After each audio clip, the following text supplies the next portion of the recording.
बिस्मिल्लाहिर्रहमानिर्रहीम। अस्सलामु अलैकुम वरहमतुल्लाहि वबरकातुहू।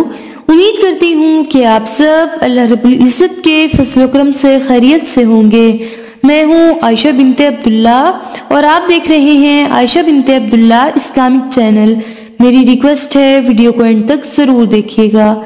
अजीज सामयात, आज अल्लाह रब्बुल इज़्ज़त ने मुझे जिस मौजू पर लबकुशाई करने का मौका दिया वो है मकसद की अहमियत।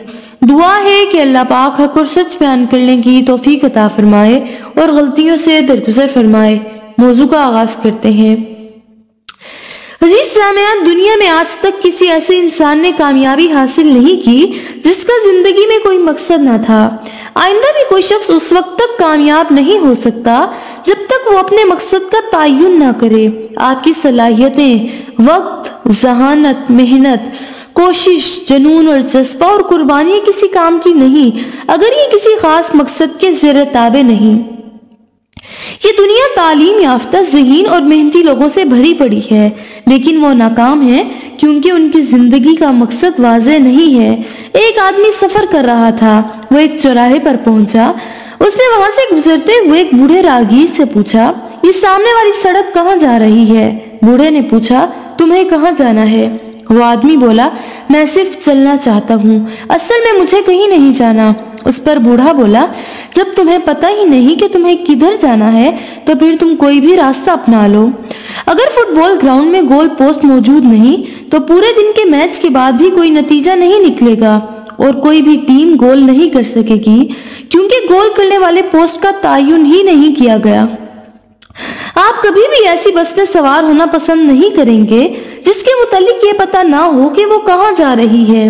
अजीज सामयात, जिंदगी भी एक सफर है और इस सफर को कामयाबी का सफर बनाने के लिए आपको अपने मकसद का शऊर होना चाहिए। माहिरीन की तहकीक के मुताबिक दुनिया के 97% लोगों का कोई वाज़ेह नस्बुलैन नहीं है। वो बेमकसद जिंदगी गुजार रहे हैं और यही वो लोग हैं जो नाकाम हैं। ख्वाहिशात पाल लेना बहुत आसान काम है, लेकिन इन ख्वाहिशात को बरकरार रखते हुए मुनज़्ज़िम तरीके से और जुनून और जज्बे से एक वाज़ेह मकसद की शक्ल देना बहुत मुश्किल काम है। इसलिए ख्वाहिशात सबके पास होती हैं, लेकिन मकसद किसी किसी के पास होता है। आपका ज़हीन होना इतनी बड़ी बात नहीं जितना आपका बामकसद होना। जिंदगी में मकसद का होना आपकी खुशकिस्मती की अलामत है। अजीम जहनों में ख्वाब होते हैं और पस्त जहनों में फकत ख्वाहिशात। ख्वाहिश एक बीज की मानिंद है, जब तक इसे बोया ना जाए ये आपको फसल नहीं देगी। दुनिया के किसी बैंक में ख्वाहिशात कैश नहीं कराई जा सकती, लेकिन जब किसी की ख्वाहिश जुनून बन जाती है तो वही शख्स बेशुमार बैंकों का मालिक बन जाता है। जब आप एक मकसद मुंतखब करते हैं तो आपकी ज़हनी सलाहियतें निखर कर सामने आती हैं। बज़ाहिर आप कभी काम कर रहे होते हैं और कभी नहीं, लेकिन आपका जहन हर वक्त उस मुंतखब शुदा मकसद के लिए सोच रहा होता है।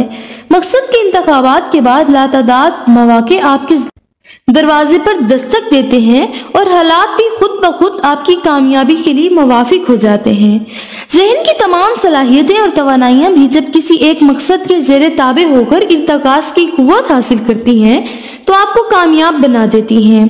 हमारे नौजवानों को कैरियर प्लानिंग और बामकसद जिंदगी की अहमियत नहीं बताई जाती, इसलिए वो डिग्रियों के अंबार लगा लेते हैं लेकिन अमली जिंदगी में नाकाम रहते हैं। ऐसे बेशुमार नौजवान आपको मिलेंगे जिन्होंने 5 मुख्तलिफ मज़ामीन में मास्टर्स किया है, लेकिन वो एक भी शोबे के मास्टर नहीं होते। इसलिए कामयाबी और खुशहाली उनके मुकद्दर में नहीं होती। वो नौजवान जल्दी कामयाब हो जाता है जिसने एक मखसूस मकसद के तहत तालीम मुकम्मल की हो और एक खास शोबे का माहिर हो, बजाय इसके कि जिसने पूरा इंसाइक्लोपीडिया हिफ्स किया हो और वो एक फिक्रे भी उसके जज्बे अमल का जुज़ ना बन सका हो। आप जितना मर्जी तालीम याफ्ता हो जाएं और किताबों के अंबार पढ़ लें, अगर आपका कोई मकसद नहीं तो ये ऐसे है जैसे आपने बेहतरीन लिबास से तन कर लिया और आपको कहीं भी नहीं जाना। तालीम फकत रोजी कमाना ही नहीं बल्कि जीना भी सिखाती है। लोग मकसद का इंतखाब करते हुए डरते हैं क्योंकि उन्हें सिर्फ रुकावटें नजर आती हैं। याद रखिए, रुकावटें तब नजर आती हैं कि जब आप अपने मकसद से नजर हटा लेते हैं। آپ کا مقصد آپ کی زندگی کے ہر شعبے کو متاثر کر دیتا ہے۔ بڑے مقاصد زیادہ جوش و خروش پیدا کرتے ہیں۔ اگر آپ چاند کو ہدف بنائیں گے، چاند نہ بھی ملا تو ستارے آپ کے دامن کو بھر دیں گے۔ اس لیے ایک بڑا مقصد انتخاب کیجئے۔ مقصد زمانہ حال کا وہ ارادہ ہوتا ہے جو آپ کے پورے مستقبل کو بدل کر رکھ دیتا ہے۔ مقصد آپ کو ایک شناخت دیتا ہے۔ موجودہ مقام سے مطلوبہ مقام تک کا فیصلہ مقصد ہی طے کراتا ہے۔ آپ کا مقصد آپ کے جینے کا سبب ہونا چاہیے، ورنہ آپ اس کو حاصل نہیں کر پائیں گے۔ دیکھا گیا ہے کہ شکار شکاری کو دھوکہ دے جاتا ہے۔ اس کی وجہ یہ ہوتی ہے کہ شکاری خوراک کے لیے بھاگ رہا ہوتا ہے، جبکہ شکار اپنی زندگی بچانے کے لیے۔ شکاری کے مقابلے میں شکار کا مقصد کہیں بڑا ہوتا ہے۔ قائد اعظم علامہ اقبال، حکیم محمد سعید، عبدالستار ایدھی اور ڈاکٹر عبدالقدیر خان، ان سب کے پاس واضح، حتمی اور منفرد مقصد حیات تھا، اس لیے وہ کامیاب ہوئے۔ مقصد کا الگ ہونا بھی ضروری ہے، بلکہ آپ غور کریں تو آپ کو مقصد آپ کے گرد موجود دیگر افراد سے مختلف ہوگا۔ دراصل آپ کا مزاج دوسروں سے مختلف ہے، اس لیے آپ کا مقصد بھی دوسروں سے مختلف ہے۔ سارے ایک ہی ساز بجائیں گے تو پرکشش دھن تخلیق نہیں ہو سکتی۔ اگر تنوع نہ ہو تو دنیا کی ساری رونق ہی ختم ہو جائے۔ اس لیے دوسروں کے مقاصد اور خوابوں پر تنقید کرنے کی بجائے آپ اپنا مقصد منتخب کیجئے۔ آپ کیا سمیٹنا چاہتے ہیں، کیا اکٹھا کرنا چاہتے ہیں، کیسے انسان بننا چاہتے ہیں اور کیا بانٹنا چاہتے ہیں۔ یہی سوالات آپ کو مقصد منتخب کرنے پر ابھاریں گے۔ اپنی خواہشات کو منظم کیجئے اور اپنے مقصد کے تابع کیجئے۔ اس طرح آپ جو کچھ بننا چاہتے ہیں وہ بننے کی صلاحیتیں ظاہر ہونا شروع ہو جائیں گی۔ اگر آپ واضح طور پر اپنے مقصد سے آشنا ہو گئے تو سمجھ لیجئے کہ آپ کی کامیابی کے سفر کی ابتدا ہو گئی، کیونکہ اس سے کوئی فرق نہیں پڑتا کہ ہم کہاں کھڑے ہیں۔ اصل اہمیت اس بات کی ہے کہ ہم کس سمت میں بڑھ رہے ہیں۔ آئیے درست سمت کا تعین کریں۔